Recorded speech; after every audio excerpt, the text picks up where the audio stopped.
It was 2:37 a.m., and I was driving aimlessly through the empty streets of Canton, Michigan. Insomnia had become a routine companion over the past year. Its weight heavier on nights when Helen, my wife of 10 years, claimed to be working late. Tonight was one of those nights. I used to find solace in our quiet suburban life.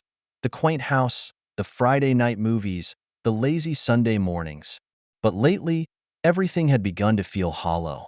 Helen had been distant, quick to snap over small things, her phone practically glued to her hand.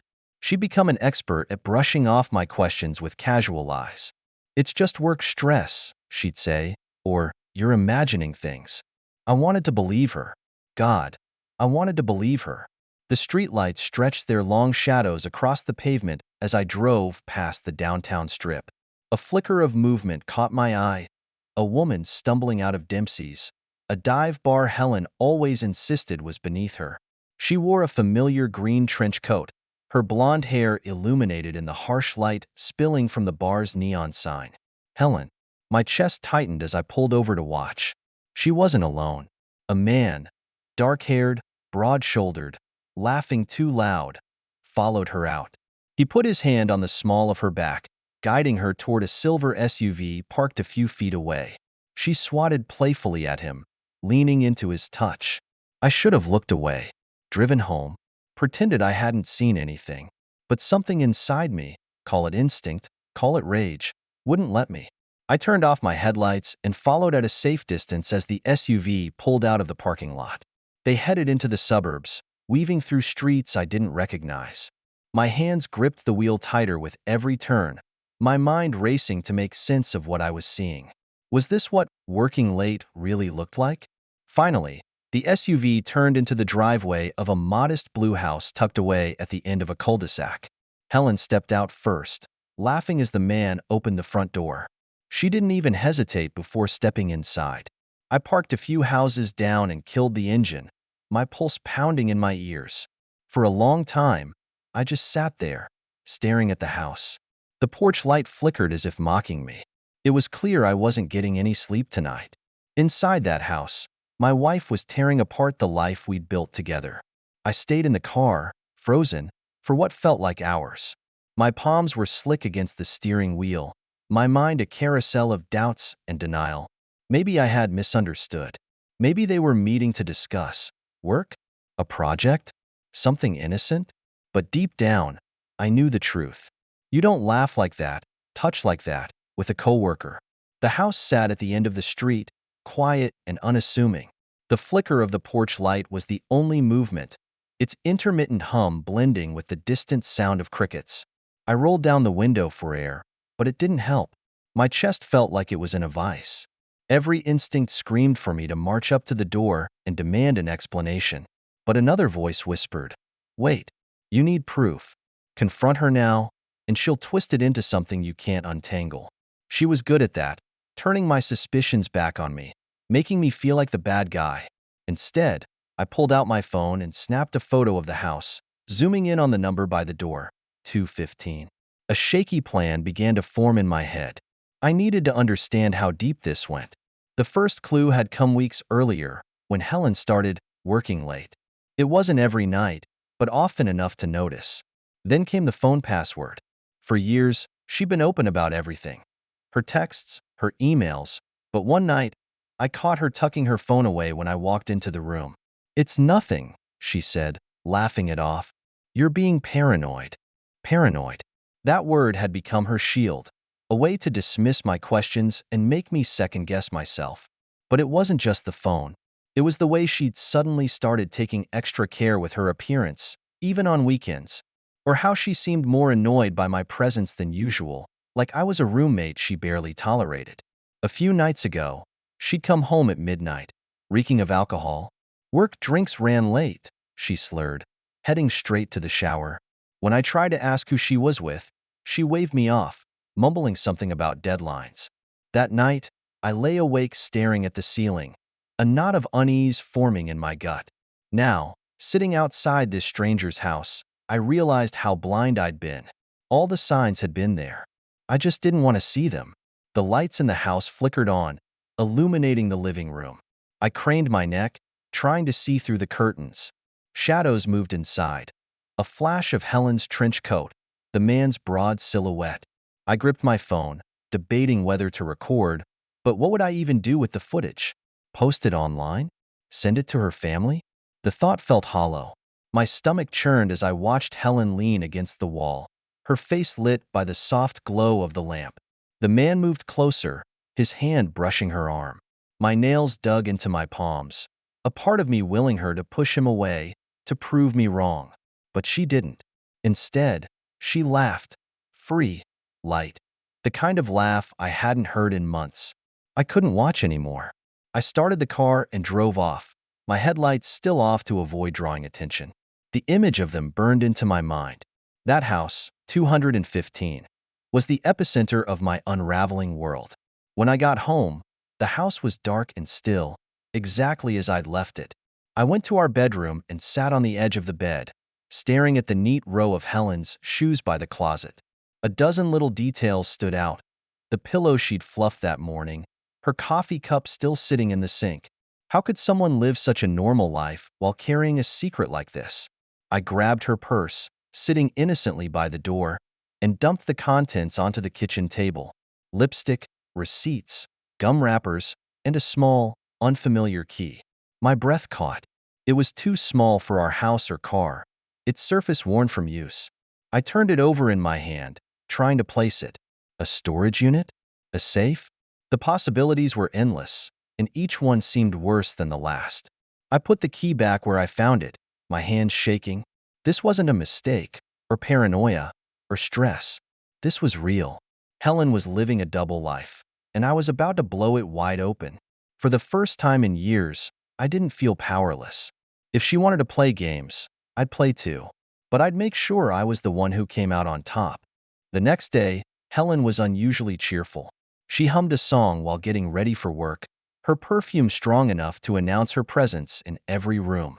I stayed quiet, observing her like a detective piecing together a crime. If she noticed my silence, she didn't show it. She kissed me on the cheek before leaving, her phone clutched tightly in her hand. "See you tonight," she said, a faint smirk playing on her lips. I just nodded. The second the door shut, I sprang into action. There was no time for hesitation. I'd spent the entire sleepless night planning my next moves, and now it was time to execute. First, her laptop. Helen rarely used it at home, opting for her phone instead, but it was still connected to our Wi-Fi. I opened it and tried her usual password, our anniversary. It didn't work. Of course it didn't. She wasn't going to make this easy. After a few failed attempts, I gave up and moved on to her emails. I logged into the family computer and pulled up her account, which she'd saved under autofill. Most of it was harmless: work correspondence, spam, order confirmations. But then I saw it. A chain of emails from a storage facility downtown. My stomach sank as I opened the thread. It was a rental agreement for unit number 47 at Lakeside Storage, signed 6 months ago. She made the payments monthly, in cash, and scheduled her visits during odd hours, mid-afternoon weekdays or late nights. What could she possibly be storing? I printed the emails and tucked them into a folder for safekeeping. Next, I turned my attention to her phone records. I'd forgotten that we were still on the same family plan, which meant I could access her call logs through the carrier's website. My heart raced as I scrolled through the list of numbers. One, in particular, stood out: a Michigan area code she called almost daily, often late at night.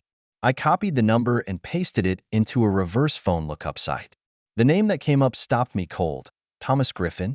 I had no idea who he was, but I knew one thing: he was the man from the bar. Armed with this new information, I decided it was time to test the waters. That evening, when Helen came home, I played it cool. I asked about her day, cooked dinner, even poured her favorite wine. She seemed relaxed, chatty even, which only made her lies more glaring. "I might be late again tomorrow," she said casually, swirling her glass. "Big project at work. You know how it is." "Oh, of course," I replied, forcing a smile. "Take all the time you need." The words tasted bitter, but I needed her to believe I was still oblivious. The longer she thought she was safe, the more careless she'd become. The following day, while Helen was working late, I decided to investigate the storage unit. I drove to Lakeside Storage just after sunset, parking a few blocks away to avoid being seen. The facility was quiet, its rows of metal doors illuminated by harsh fluorescent lights. I approached the office, praying the key I'd found in her purse was for this place. The lock clicked open smoothly. I pulled the door up, my heart pounding as the contents of unit number 47 came into view. At first glance, it looked innocent: a few boxes, a coat rack, an old suitcase. But as I stepped inside, I noticed the details. The boxes were labeled with dates, not contents. The suitcase was covered in travel stickers from places Helen had never mentioned visiting. My pulse quickened as I opened the first box. Inside were photos, dozens of them. Some were of Helen, alone, dressed in outfits I'd never seen. Others were of her and Thomas, smiling, laughing, their arms around each other. My hands shook as I flipped through the stack, each image more damning than the last. One photo in particular made my stomach turn. Helen and Thomas on a beach, her head resting on his chest, the date stamped in the corner just 2 months ago. I moved to the suitcase next, unzipping it with trembling hands. Inside, I found receipts from hotels, bars, and restaurants, places Helen had claimed she was too busy to visit. There was even a crumpled boarding pass for a flight to Chicago, taken on a weekend I'd spent visiting my parents. By the time I left the unit, my head was spinning. The evidence wasn't just circumstantial, it was overwhelming. Helen wasn't just cheating, she was living a second life. Driving home, I felt a dangerous mix of emotions: anger, betrayal, and a cold, calculating need for revenge. She thought she was so clever, so untouchable.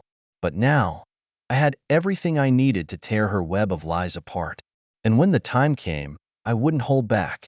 The next evening, Helen came home later than usual. I was sitting at the dining table, the neatly printed emails and photos spread out like cards in a game of poker. A bottle of whiskey sat nearby, half drained. I'd spent hours preparing for this moment, rehearsing what I'd say and how I'd stay composed. But as the sound of her key in the lock echoed through the house, my resolve wavered. Would she deny it? Cry? Scream? None of it mattered. I had the truth now, and there was no escaping it. Helen stepped inside, her heels clicking against the hardwood floor. "Long day," she sighed, dropping her purse onto the console table without looking up. "I'm going to shower." "Sit down." My voice was sharp, colder than I'd ever heard it. She froze, her hand still on the strap of her purse. Her head tilted slightly, and for a moment, I thought she might ignore me.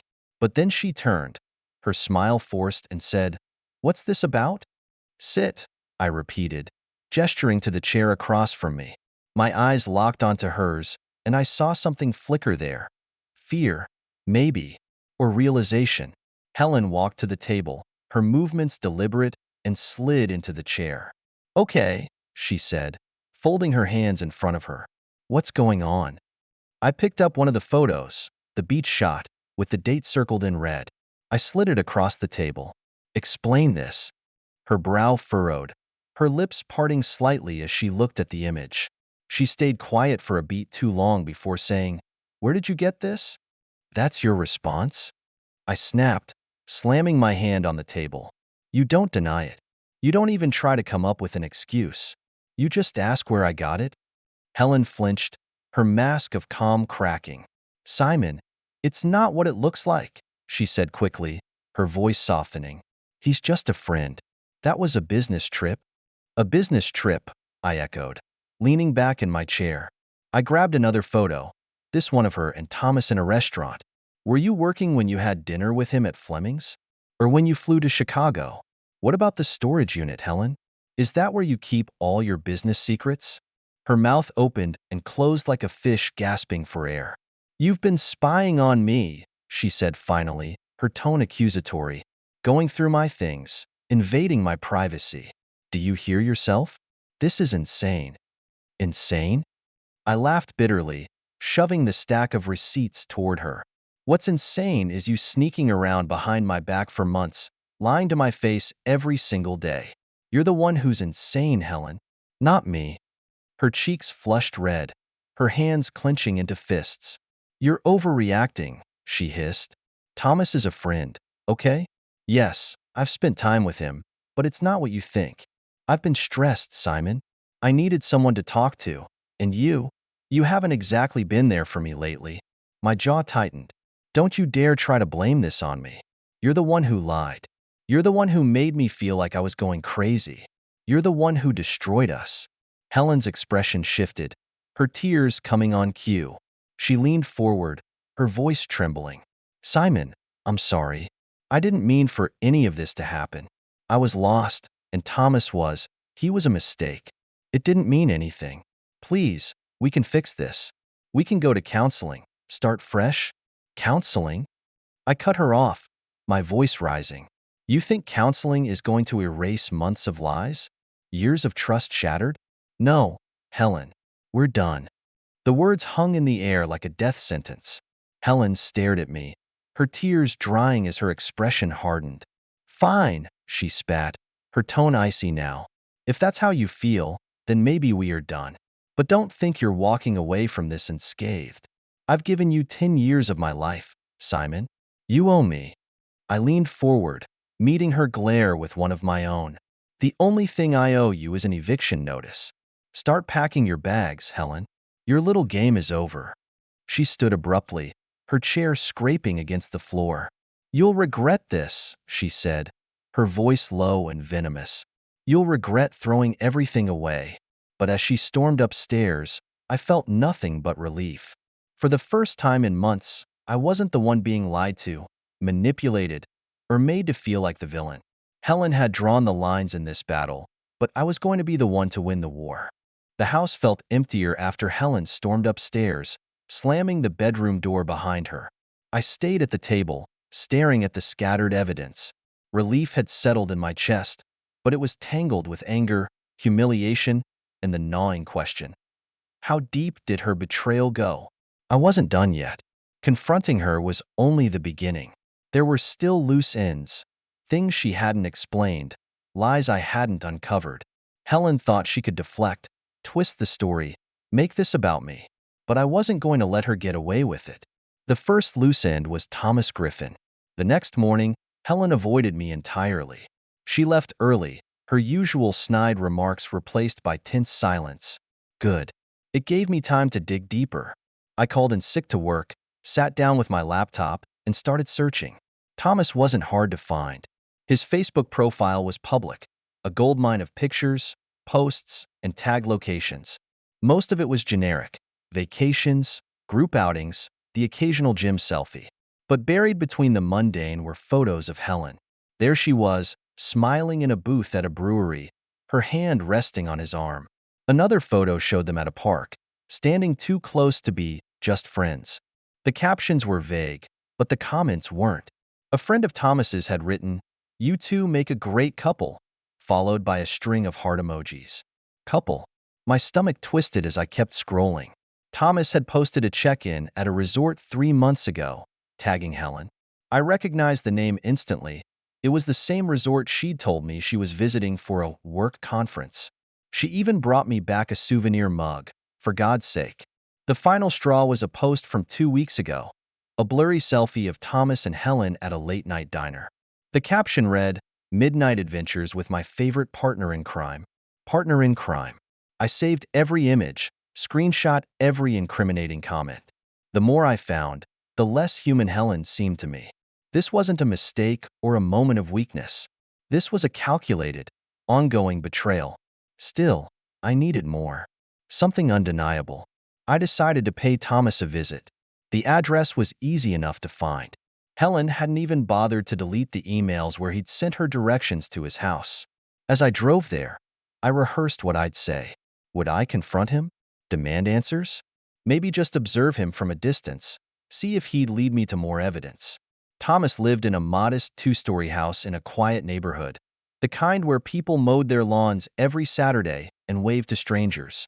I parked a block away and walked the rest of the distance, my heart hammering in my chest. When I reached his house, I stopped short. His car was in the driveway, a silver SUV, the same one I'd followed from Dempsey's.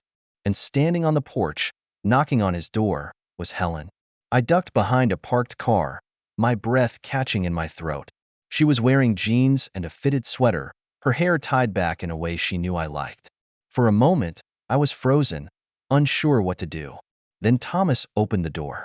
He smiled, leaning in to kiss her cheek before ushering her inside.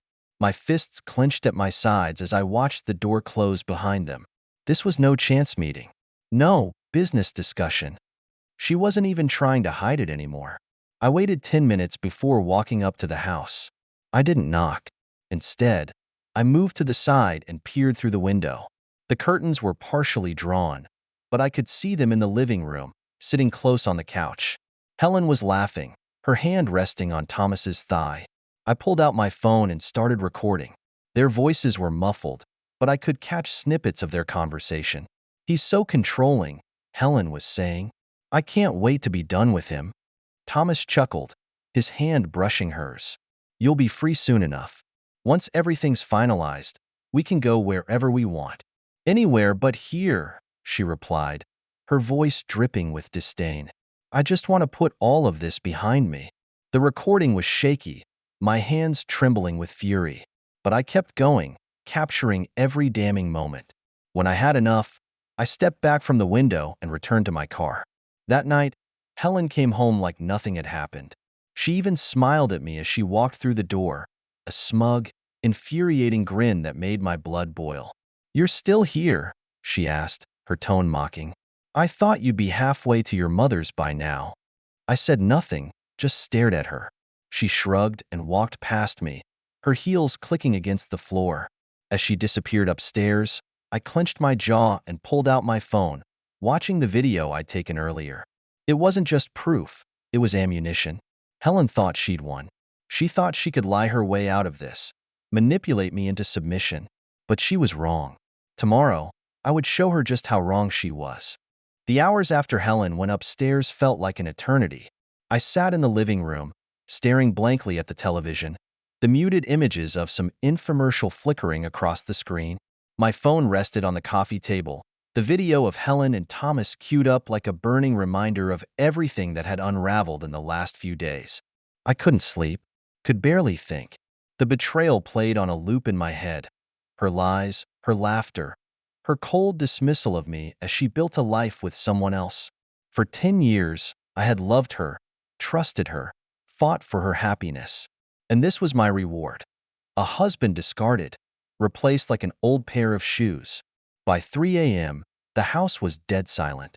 Helen was upstairs, likely dreaming of her next rendezvous with Thomas, while I was alone with my thoughts. Anger swirled inside me, hot and sharp, but it was tangled with something deeper, grief. The kind of grief that comes when you realize the life you thought you had never really existed. I grabbed my phone and scrolled through old photos of us. There we were on our honeymoon in Key West, her hair blowing in the salty breeze as she smiled at the camera. There was the picture of us at our first home, holding the keys, giddy and full of hope. For a moment, I let myself believe that those smiles had been real, that she hadn't always been capable of this level of deceit. But then I remembered her words to Thomas. "He's so controlling. I can't wait to be done with him." Controlling? Me? The same man who had bent over backward to support her career, her hobbies, her whims? The same man who had defended her to friends who said she was selfish? I dropped the phone on the couch and buried my face in my hands. How had I missed it? How had I let her do this to me? Later that morning, I called my best friend, Darren. He was one of the few people I trusted, someone who had been by my side since high school. When I told him everything, his silence on the other end of the line was louder than any words he could have spoken.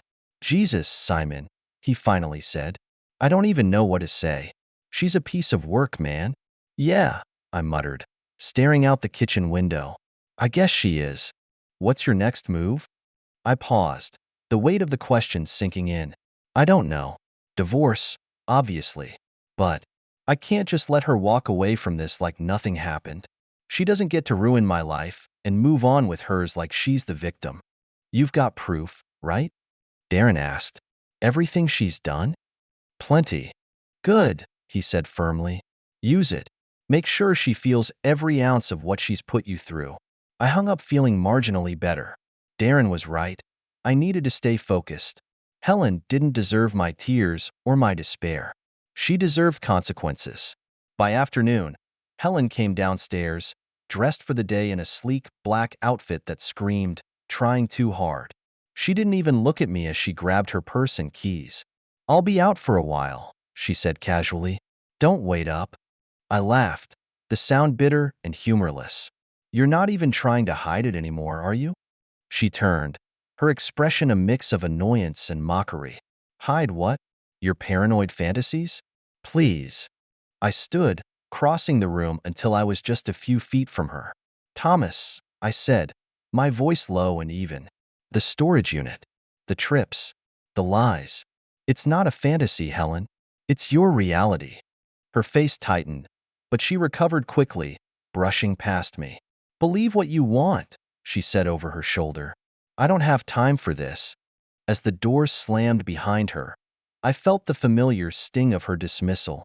But this time, it didn't hurt as much. This time, it only fueled my determination. That night, I sat with Darren at his apartment, the evidence spread out on his coffee table. The photos, the emails, the video. It was all there, damning and undeniable. "You've got enough to bury her," Darren said, shaking his head as he flipped through the pictures. "This isn't just cheating. This is premeditated, calculated bullshit." "I know," I said quietly, my jaw tight. "And she thinks she's going to get away with it." "She won't," he said firmly, clapping me on the shoulder. "Not if you play your cards right." I stared at the evidence, my anger simmering beneath the surface. Helen had built this web of lies, but I was going to tear it down piece by piece. No more tears. No more sleepless nights. From this moment on, I was done being her victim. The next day, I made the call that officially put the wheels in motion. Helen didn't know it yet, but her double life was about to unravel on paper. I scheduled a meeting with a divorce attorney, determined to lay everything out and make sure she didn't get away with a single thing. The lawyer's office was exactly what I expected. Sleek, modern, and intimidating in the way only someone used to dealing with high-stakes betrayals could design. My attorney, a sharp-eyed woman named Dana Vaughn, wasted no time getting to the heart of the matter. "Tell me everything," she said, pulling out a legal pad and pen. For the next hour, I laid it all out: the late nights, the lies, the storage unit, the photos, the videos. I didn't spare any details. Dana's pen moved swiftly across the page, her expression impassive, though her occasional nod told me she was already formulating a strategy. When I was finished, she leaned back in her chair, tapping the pen against the desk. "Well, Simon, you've got a strong case," she said finally. "The infidelity is undeniable, and the evidence you've gathered will give us leverage in the division of assets. Have you discussed divorce with her yet?" "No," I admitted. "I wanted to have everything lined up before I did." "Smart," Dana said. "We'll file first thing tomorrow. Once the papers are served, she'll have 30 days to respond. In the meantime, I recommend documenting everything: conversations, financial transactions, anything that could come back to haunt you later." I nodded, a strange sense of relief washing over me. For the first time in weeks, I felt like I was taking control of my life again. That evening, I came home to find Helen lounging on the couch, scrolling through her phone like she didn't have a care in the world. She barely glanced at me when I walked in. "Dinner's on you tonight," she said, not bothering to look up. "I'm exhausted." I ignored her, heading to the kitchen to grab a drink. As I stood at the counter, the absurdity of the situation hit me. Here she was, acting like nothing had happened, like she wasn't sneaking around with another man and destroying our marriage. It was almost laughable. By the time I joined her in the living room, I'd made up my mind. I wasn't going to wait for the papers to be served to start the process of taking back control. "We need to talk," I said, my tone flat. Helen sighed dramatically, setting her phone down. "What now, Simon? Are we still doing this?" "Yes," I said, sitting across from her. "We are. Because I've had enough. Enough of your lies, your games, your bullshit." Her eyes narrowed, but she didn't interrupt. "I met with a lawyer today," I continued, watching her face for any reaction. "I'm filing for divorce. And before you even think about trying to spin this, Know that I have everything I need to prove exactly what you've been up to." Her expression flickered, just for a second. Then she laughed, a harsh, humorless sound. "Oh, please. You think you can scare me with that? I've given you 10 years, Simon. 10 years of my life. You owe me more than this petty little tantrum." I leaned forward, my voice steady. "I owe you nothing. You've been lying to me for months, probably longer, and now you're going to face the consequences. You don't get to play the victim here." Helen's smug facade cracked, her cheeks flushing with anger. "You're such a martyr, aren't you? Always acting like the perfect husband. But you're not. You're boring, Simon. Predictable. That's why this happened." Her words hit like a slap, but I refused to let her see it. Instead, I stood and walked to the door. "Pack your things," I said, my voice cold. "You're leaving by the end of the week."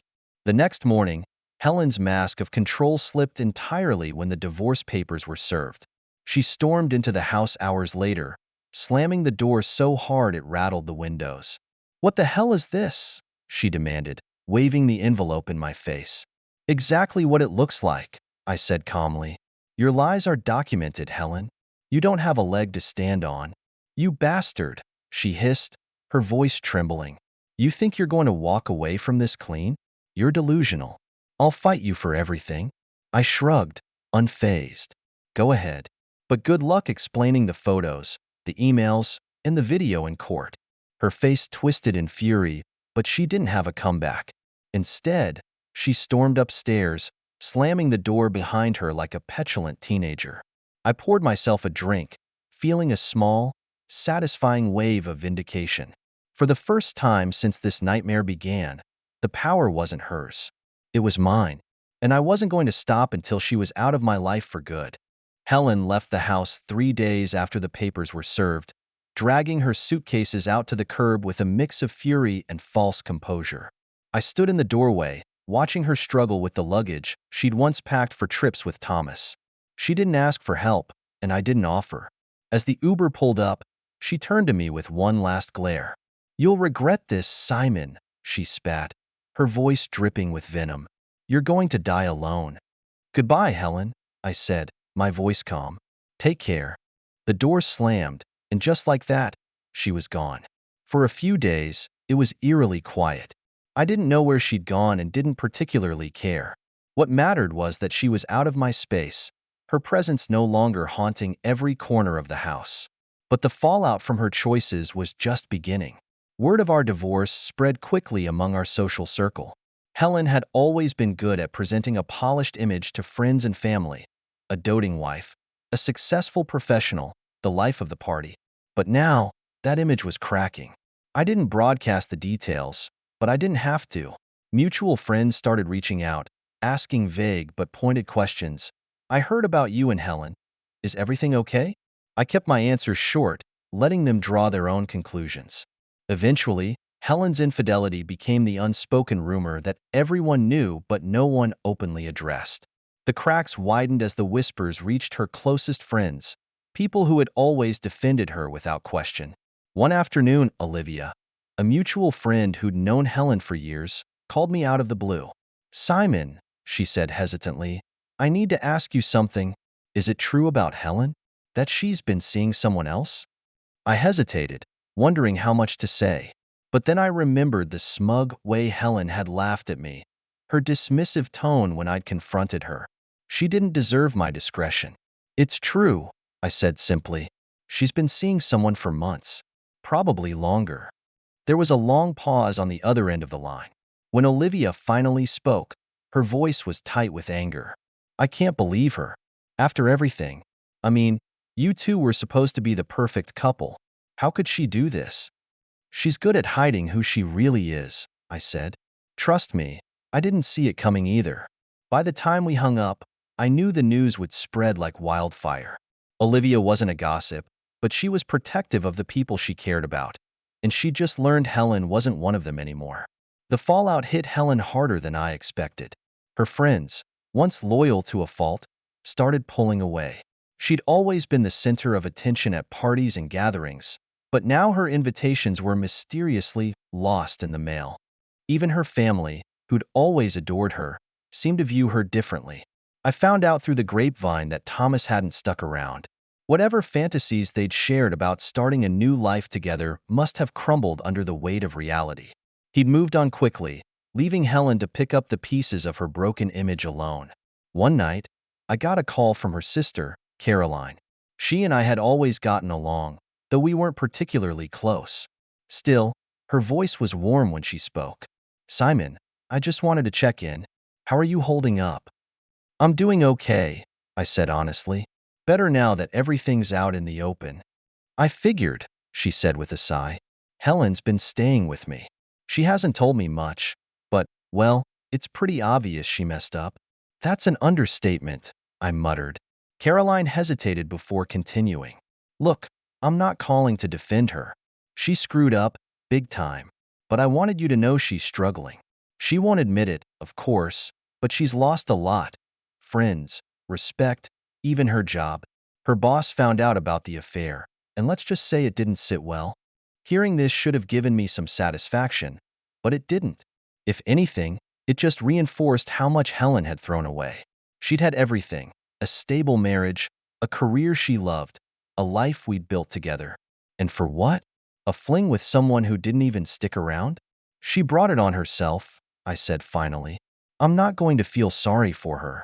"I know," Caroline said softly, "and you shouldn't. But for what it's worth, I think she knows that too." Over the next few weeks, I heard less and less about Helen. The occasional update trickled in through mutual friends or her sister, but it was clear she was fading into the background. Her once bright social life had dimmed, her carefully curated persona shattered. And for the first time, I felt free. The house was mine again, no longer filled with her lies and manipulation. I started making changes, repainting the walls, rearranging the furniture, purging anything that reminded me of her. Each small change felt like reclaiming a piece of myself, a step toward rebuilding the life she tried to destroy. Helen had thought she could walk away unscathed, that her charm and lies would carry her through. But the truth had caught up with her, leaving her alone and exposed. It wasn't my job to save her anymore. My only job was to move forward, and that's exactly what I intended to do. Subscribe so you don't miss new stories on the channel.